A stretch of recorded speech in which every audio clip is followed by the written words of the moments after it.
Assalamualaikum warahmatullahi wabarakatuh. Selamat pagi anak-anak, isi kabar taka. Semoga semuanya dalam kondisi sehat ya. Nah, sebelum melanjutkan, Mem akan perkenalkan diri terlebih dahulu. Nama lengkap Mem adalah Fahmita Ismiati. Kalian bisa memanggil dengan Mem Fahmita. Nah, Mem mengajar 2 mata pelajaran. Yang pertama bahasa Inggris, khusus untuk kelas 74, 75, dan 76. Dan selanjutnya pelajaran prakarya untuk kelas 71 sampai 76. Nah, mungkin pelajaran prakarya ini kalian belum dapatkan di SD, tapi sebenarnya kalian mungkin sudah mengenal pelajaran prakarya ini melalui pelajaran SBK kalau di SD ya, atau kerajinan-kerajinan. Kalian akan belajar membuat kerajinan-kerajinan sesuai dengan bab yang nanti akan Mem ajarkan. Nah, dalam video ini Mem juga ingin mengingatkan protokol kesehatan COVID-19. Yang pertama, selalu jaga kesehatan ya.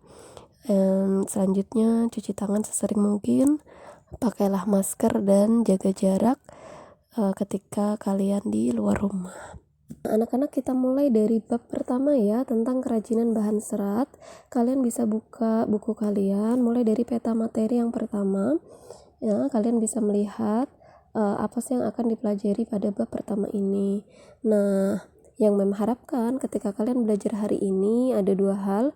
Yang pertama, kalian bisa memahami serat itu apa, dan yang selanjutnya adalah jenisnya apa dan karakteristiknya seperti apa.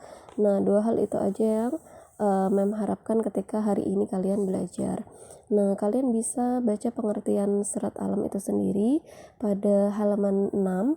Jadi kalau kalian baca di buku, serat itu adalah suatu jenis bahan berupa potongan-potongan komponen yang membentuk jaringan memanjang yang utuh. Jadi bahasa mudahnya itu adalah berserabut. Kalian yang paling dekat kalau di PPU ini adalah kelapa ya. Banyak kalian temukan di sepanjang pantai itu pohon kelapa, atau di dekat rumah kalian mungkin juga banyak pohon kelapa. Ketika kalian melihat serabut kelapa, itu kalian akan melihat potongan-potongan yang memanjang ya, komponen yang memanjang. Nah, itu adalah salah satu jenis serat alam, yaitu serabut kelapa. Nah, seperti itu jadi pengertian serat alam ya. Nah, selanjutnya kalian sambil baca juga ada jenis dan karakteristik bahan serat. Serat itu dibagi menjadi 2 ya nak. Ada serat yang berasal dari tumbuhan, dan yang kedua berasal dari hewan. Nah, untuk serat yang berasal dari tumbuhan ini kalian bisa melihat klasifikasinya atau jenisnya. Di dalam buku ini ada 4 jenis. Yang pertama, serat yang berasal dari biji tumbuhan. Contohnya apa? Contohnya adalah biji kapas dan biji kapuk. Kalau kalian tidurnya pakai bantal kan ya, kalian bisa melihat dalam bantal kalian itu biasanya ada serat ya. Kalau misalkan pakai kapuk gitu ya, bantal kapuk, atau kalau sekarang mungkin pakai serat buatan, yaitu biasanya dari dakron ya, yang isi boneka itu ya. Nah, jadi serat yang berasal dari biji ini contohnya tadi adalah serat yang berasal dari biji kapas dan biji kapuk ya. Serat biji kapas itu biasanya dibuat untuk kain, kalau kapuk biasanya untuk bantal atau untuk kasur. Nah, yang kedua ada serat dari batang. Nah, serat dari batang itu kalian bisa lihat di buku ya, sudah tersedia gambarnya. Serat dari batang anggrek ya, bunga anggrek. Terus juga serat dari batang melinjo ya, pohon melinjo kalau kalian punya di rumah ya. Selanjutnya ada serat batang dari mahkota dewa. Kalian bisa lihat gambarnya, atau mungkin kalau ada di rumahnya. Setelah itu ada serat dari batang beringin. Jadi yang dimanfaatkan adalah batang pohonnya. Nah, selanjutnya yang ketiga itu adalah serat dari daun. Nah, jadi yang dimanfaatkan adalah dari daun tumbuhan. Nah, serat daun itu kalian bisa menemukannya pada serat daun mendong. Biasanya ini dibuat untuk tikar ya nak. Nah, selanjutnya ada serat dari daun nanas ya. Kalau kalian punya pohon nanas, Nah, daunnya itu menghasilkan serat. Nah, selanjutnya ada serat dari daun pandan berduri, pandan yang besar ya. Nah, kalian juga bisa melihatnya pada daun eceng gondok. Nah, biasanya memang itu dibuat untuk tikar.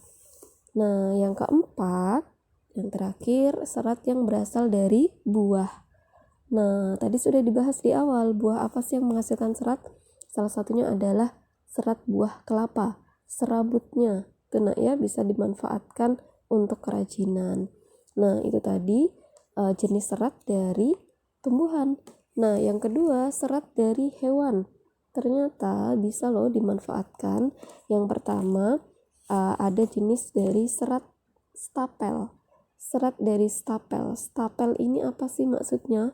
Stapel itu adalah rambut hewan atau bulu hewan yang biasa disebut dengan wool. Pernah dengar ya kain wool? Asalnya dari mana? Salah satunya adalah dari serat bulu domba. Sound the sheep ya, bulunya biasa dicukur. Nah, itu adalah serat yang berasal dari stapel. Nah, kalian juga bisa melihat di buku ya, dari hewan apa aja sih selain domba? Oh, ternyata ada alpaka. Tahu alpaka nggak? Yuk kita lihat yuk. Nah, itu alpaka. Lucu ya. Nah, selanjutnya ada unta. Ya, rambut unta atau bulu unta itu juga bisa dimanfaatkan. Nah, selanjutnya ada kasmir. Tahu kasmir? Nggak ada ya di Indonesia ya. Coba kita lihat gambarnya seperti ini. Nah, selanjutnya ada mohair. Mohair juga nggak pernah lihat kita. Coba kita lihat gambarnya seperti ini, mohair. Nah, selanjutnya kelinci. Siapa yang nggak tahu kelinci ya? Ternyata bulu kelinci itu bisa dimanfaatkan untuk menjadi bahan serat alam ya, maksudnya serat dari hewan. Selanjutnya ada vicuna. Vicuna ini juga dimanfaatkan bulunya untuk menjadi kain wool. Nah, selanjutnya yang kedua, serat dari hewan ini jenisnya ada serat dari filamen. Filamen itu serat yang berbentuk jaringan. Contohnya kalian bisa melihat di buku ya, ada hewan yang meliuk itu, ulat sutra. Ya, ulat sutra itu menghasilkan kain sutra, kain yang terkenal sejak lama gitu ya, dan terkenal mewah. Nah, ini adalah salah satu serat dari filamen.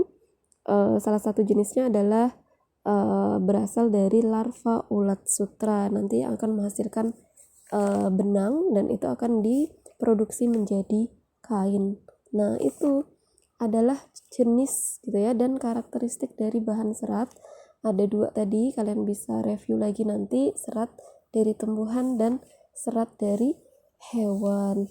Nah, kalian juga bisa melihat di sekeliling kalian, bisa di dekat rumah kalian, atau kalian bisa ingat-ingat lah ya, dulu sebelum ada COVID-19, kalau kalian mungkin suka jalan-jalan, kira-kira di Penajam Pasir Utara ini serat apa aja sih yang banyak kita dapatkan.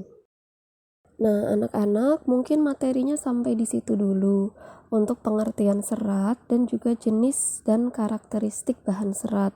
Nah, setelah ini kalian akan memberikan tugas pada Google Formulir, kalian isi ya sesuai dengan materi tadi. Kalian juga bisa nanti melihat materinya di buku.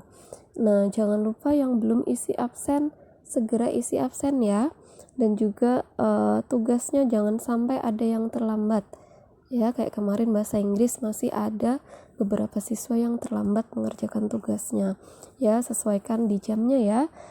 Silahkan diisi tugasnya pada Google Formulir. Jika ada yang kalian belum paham atau kalian ingin tanyakan, kalian komen ya di postingan ini. Terima kasih anak-anak. Assalamualaikum warahmatullahi wabarakatuh.